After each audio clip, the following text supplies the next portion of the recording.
बुलढाणा मतदारसंघाचे आमदार संजय गायकवाड यांनी काल आमदार निवासातल्या कॅन्टीनमधल्या कर्मचाऱ्याला निकृष्ट दर्जाच्या जेवणावरून मारहाण केली आणि त्यावरून संपूर्ण राज्यभर या ठिकाणी रणकंदन माजलंय। मात्र त्यांच्याच मतदारसंघात मधलं जो सामान्य रुग्णालय आहे त्या सामान्य रुग्णालयातली परिस्थिती काही वेगळी नाहीये।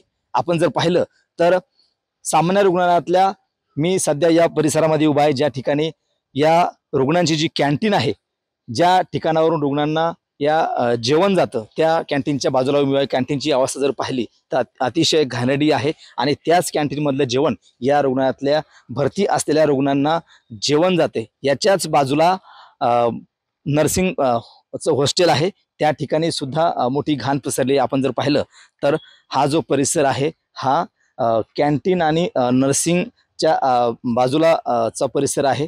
ही जी घाण जी आहे ही घाण तुम्हाला काय सांगून जाते हा विचार या ठिकाणी न केलेला बरा।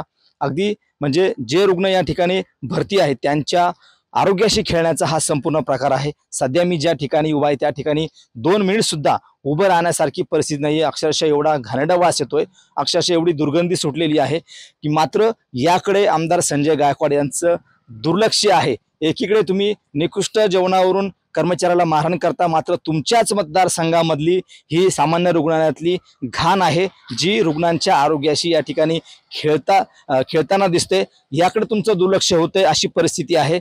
या ठिकाणी कॅन्टीन आहे या मोठ्या बिल्डिंगमध्ये आणि बाजूलाच कॅन्टीनच्या रुग्ण भरती आहेत, त्या ठिकाणची सुद्धा परिस्थिती अशीच आहे।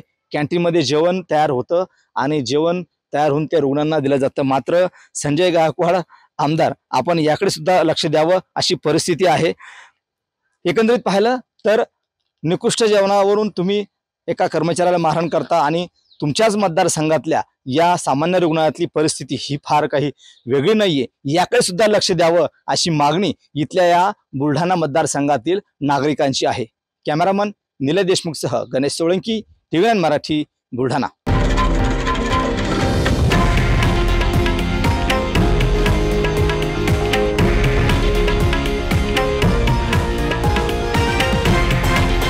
हे आहे देशातील नंबर 1 न्यूज नेटवर्क आणि आपण पाहत आहात TV9 मराठी, एकमेव।